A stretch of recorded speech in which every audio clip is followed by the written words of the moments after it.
Hello friends, నేను ఎక్కడికి వెళ్తున్నాను అనుకుంటున్నారా? నేను ఒక ఫంక్షన్కి వెళ్తున్నా. ఒక నోము ఉన్నిందనమాట.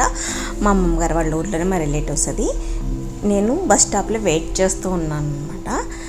చూడండి, అప్పుడే మార్నింగ్ 8 అయింది అని ఎండగా ఉంది కదా. అత్త వాళ్ళు బస్ స్టాండ్లో ఉన్నారు. ఆల్రెడీ బస్ ఎక్కాను. నేను ఇన్ఫామ్ చేస్తే నేను అదే బస్ ఎక్కాను అనమాట. మార్నింగ్ గరిసెధాన్యం నోము, ఇంకొక నోము ఉన్నింది, లక్ష పసుపు కొమ్ముల నోము ఉన్నింది. ఆల్రెడీ వ్లాగ్ పెట్టాను. అత్తయ్య మావయ్య వాళ్ళే చేసుకున్నారు ఈ నోమని. చాలా బాగా జరిగింది. నేనైతే చాలా మనకు తెలియదు కదా, నేను దగ్గరుండి చూశాను. చుట్టూ బంగారు తీగ కడతారనమాట. ఇలా పసుపు కొమ్మల ఇలా రాసిలా పోసి దానికి బంగారు తీగ కట్టి మొత్తేదులందరికీ కొన్ని ఇలా పసుపు రాసి తాంబూలం ఇస్తారు. తాంబూలం ఇచ్చి మొత్తం ఒక చీర పెట్టారంటే చీర పెట్టేసి మొత్తం కొన్ని మన దోసెట్లో ఎన్ని వస్తాయో అన్ని పసుపు కొమ్మలు ఇలా వాళ్ళకి వాయినిస్తారు. అమ్మవారిని అలా అలంకరించారో చూసారా. అక్కడ నేను చాలామంది రిలేటివ్స్ని ఫ్రెండ్స్ని కలిశాను. మాకు రిలేటివ్ అనమాట. నాకు ఈ మధ్యనే పరిచయం ఉంది. ఏ ఫంక్షన్ అయినా కనిపిస్తారు, చాలా బాగా మాట్లాడతారు. తర్వాత మా అమ్మగారి ఇంటికి అయితే వచ్చేసాము. ఈవినింగ్ మళ్ళీ ఫోన్ వచ్చింది, అక్కడ పాత పూజ ఉంది రండి అని చెప్పేసి. మా మామయ్య గారి ఇంట్లో మేము మా అత్తలు అందరూ కలిపి వెళ్ళాము. ఒరిజినల్ వీడియో తీద్దాం అనుకున్నాను కానీ కుదరలేదు. చాలా బాగున్నాయి, చాలా వెరైటీస్ అయితే ఉన్నాయి. మా మామయ్య గారు మా అత్తయ్య గారు డాడీ కజిన్స్ అనమాట. ఫస్ట్ టైం పాత పూజ నేను చూడడం. మా మామయ్య 60th బర్త్డే నాడు వాళ్ళు ఇలా ఫంక్షన్ పెట్టుకున్నారనమాట. మొత్తం మార్నింగ్ నోములు అన్నీ పెట్టుకొని ఈవినింగ్ ఇలా పాద పూజ పెట్టుకున్నారు. ఇంట్లో పెద్దవాళ్ళకి పాద పూజ చేస్తే చాలా మంచిది.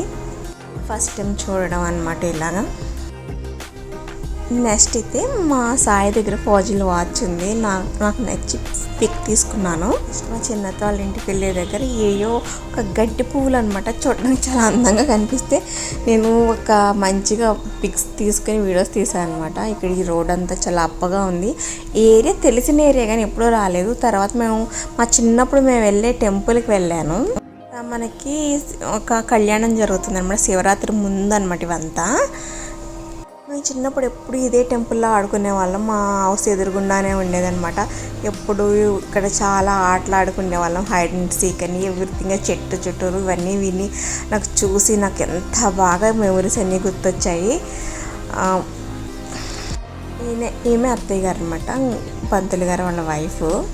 ఇప్పుడు అంత భలే డెకరేట్ చేశారు. చెట్టు అయితే మారలేదు.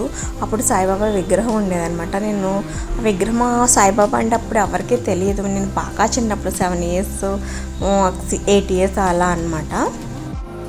అయితే ధ్వజస్తంభం అనమాట. ఇక్కడ పక్కనే పెద్ద చెరువు, చాలా నీట్గా చేశారు. ఇప్పుడు పక్కనే కోర్టు ఉంది. ఇదే బాబాగారి విగ్రహం. మాకు తెలియకుండానే బాబాగారు చుట్టూ తిరుగుతూ అప్పుడు చాలా ఆయన వెనకాల దాక్కుని ఆడుకునే వాళ్ళము. మెమోరీస్ అన్నీ నాకు చాలా బాగా అనిపించాయి అనమాట. అసలు బాబాగారు అంటే ఎవరూ తెలియదు ఎప్పుడైతే. అసలు బాబా అంటే అందరికీ ఎంత ఇష్టమో కూడా నాకు కూడా చాలా ఇష్టమో.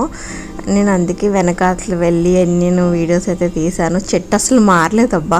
ఆ పక్క నుంచి గోడ నుంచి కూడా దూకి వచ్చేసేవాళ్ళు. ఇక్కడ ఒక అంబేద్కర్ విగ్రహం ఉండేది, తర్వాత ఇందిరాగాంధీ విగ్రహం అయి ఉండేది. గాంధీ, రాజీవ్ గాంధీ, అంబేద్కర్ విగ్రహం అన్నీ ఉన్నాయి.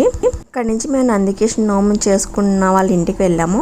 నందికేశ్వర నోము అంటే అక్కడ ఫుడ్ వాళ్ళ ఇంట్లోనే తినేసి వాళ్ళ ఇంట్లోనే చేతులు కూడా లోపలికి అడుక్కొని రావాలి. ఇదే నుయ్యి. నా చిన్నప్పుడు నేను మా అమ్మమ్మ వచ్చి వాటర్ పట్టుకెళ్ళే వాళ్ళం. ఎప్పుడు వాటర్ ఉండేవి కాదనమాట, చాలా బాగుండేది. నెక్స్ట్ ఇది మెయిన్ రోడ్. ఇక్కడ అటు ఇటు తెగ తిరిగేసి దాన్ని నేను అయితే. ఇదే అంబేద్కర్ గారి స్టాచ్యూ. చిన్నప్పుడు ఉండేది కాదు, చూసారా మొత్తం అంతా. మేము తర్వాత కొండ మీదకి వెళ్ళాం. కొండ మీద ఇలా మనకి చర్చ్ ఉంటుంది, చాలా బాగుంటుంది. ఇది కూడా వ్లాగ్ చేశాను చూడండి. కొండ పైనుంచి మా ఊరు అసలు ఎప్పుడు నాకు చిన్నప్పటి నుంచి మా ఇంటి పైనుంచి నాకు మా అమ్మ అన్నం పెట్టేదన్నమాట. కొండ మీద ఇది ఉంటుంది అది ఉంటుంది అని చెప్తూ. తర్వాత నేను ఇన్ని రోజులకి ఇది సెకండ్ టైం రావడం with my cousins. Bye bye friends, see you next vlog. Please subscribe.